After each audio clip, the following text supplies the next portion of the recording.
Traditional খাবার দাবার কি তোমাদের পছন্দের? তবে দেরি আর না করে চলে আসো আমার চ্যানেলে, কারণ আজকে আমি নিয়ে এসেছি বাঙালিদের একটা ট্রেডিশনাল ফুড, যেটা হচ্ছে কচু পাতায় চিংড়ি মাছ। আর এটা বহু পুরনো রেসিপি, তবে আমি আজকে যেভাবে রান্না করছি তার মধ্যে কিছু নতুনত্ব জয়েন্ট করেছি। আর দেখতেই পাচ্ছ কত সুন্দর লাগছে দেখতে, একেবারে মাখো মাখো। আর গরম ভাতে জাস্ট এই একটা ডিশ থাকলে একেবারে জমে যাবে। তো চলো, সবাইকে শুভ সকাল। এই বৃষ্টি ভেজা সকালে তোমাদের সকলকে আমার চ্যানেলে ওয়েলকাম করছি। যেহেতু কচু পাতায় চিংড়ি মাছ, তো চলো কচু পাতাগুলো তোমাদের একটু চিনিয়ে দিই। কারণ এই কচু পাতায় আমাদের কিন্তু গলা চুলকোবে না, এটা হচ্ছে দুধ কচু, তাই তোমাদের গাছগুলো দেখাতে নিয়ে এসেছি। তোমরা আবার ভুল করে সেই কচু পাতা ব্যবহার করো না যেটাতে খেলে গলা ফুলে যায় চুলকে। তো চলো, এই কচু পাতাকে বলে দুধ কচু পাতা। তো এই কচু পাতাগুলো দেখছো কত ছোট ছোট, আর এটা গ্রো হয়েছে মাত্র 7 দিনে। 7 দিন ধরে যে এক নাগাড়ে বৃষ্টি হচ্ছে, সেই বৃষ্টিতেই এগুলো বড় হয়ে গেছে। তাই ভাবলাম চলো আজকে এই রেসিপিটা তোমাদের সঙ্গে শেয়ার করি। তো এখানে আমি 6-7টা কচু পাতা ভেঙে নিয়েছি, আর এগুলোর যে বড় বড় ডাঁটাগুলো রয়েছে সেই ডাঁটাগুলো আমি কিন্তু কেটে ফেলে দেব। তারপরে সবগুলো পাতাকে একসঙ্গে জয়েন্ট করে একটু রোল করে নেব। এইভাবে ল্যাপটিয়ে নিয়ে এসে তারপরে চাকুর সাহায্যে আমি একদিক থেকে কেটে নেব।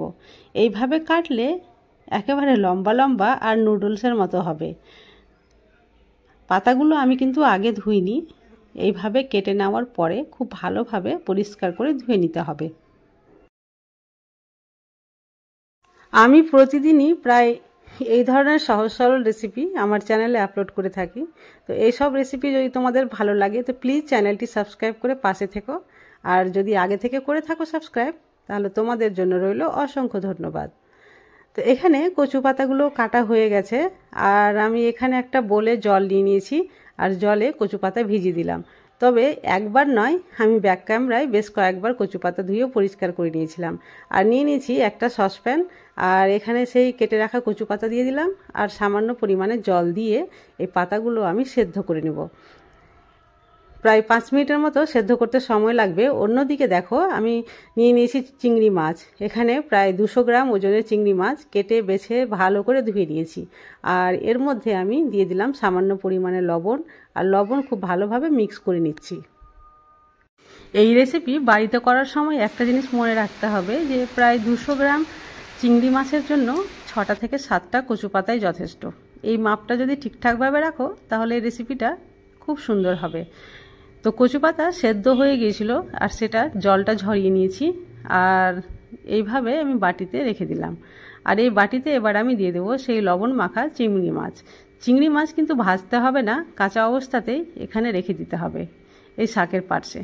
তারপরে এখানে আমি অ্যাড করছি 1 চামচের মতো ছানা। আর এই ছানা আমি বাড়িতেই দুধ থেকে ফাটিয়েছি। তোমরা যদি ছানা দিতে পছন্দ না করো, তার পরিবর্তে নারকেল কোড়াও দিতে পারো। আর আমি দিচ্ছি এখানে আদা রসুন বাটা। সাধারণত এখানে আদা রসুন বাটা কেউ দেয় না, কিন্তু আমি দিলাম। আর দিচ্ছি লাল সর্ষে। লাল সর্ষের সঙ্গে আমি এখানে 3টে কাঁচা লঙ্কাও অ্যাড করেছিলাম বাটার সময় আর কি। আর দিয়ে দিলাম স্বাদ মতো লবণ। লবণটা একটু কম করে দিচ্ছি, যেহেতু চিংড়ি মাছে লবণ দেওয়া ছিল।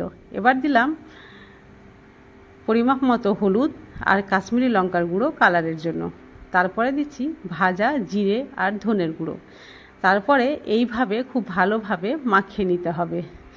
কিন্তু চামচ দিয়ে মাখার সময় বুঝতে পারলাম যে চামচ দিয়ে মাখানো সম্ভব নয়, তাই চামচটা সাইডে সরিয়ে ভাবলাম হাত দিয়েই মাখিয়ে নিই, কারণ ছানা একটু হাত দিয়ে না মাখালে ভালো লাগবে না।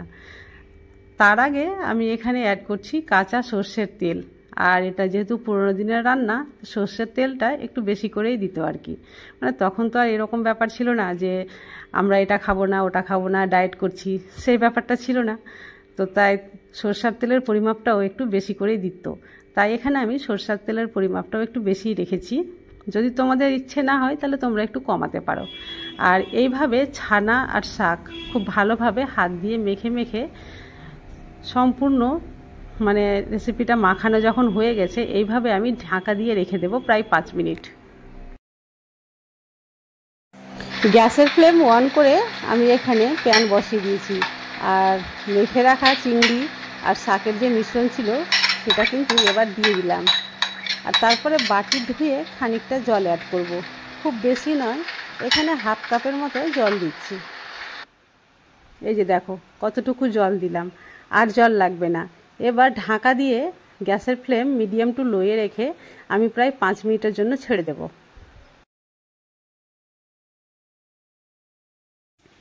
মাছগুলো একটু ভালোভাবে চামচের সাহায্যে ছড়িয়ে দিচ্ছি, আর তারপরে ঢাকা দিয়ে রেখে দেব 5 মিনিটের জন্য।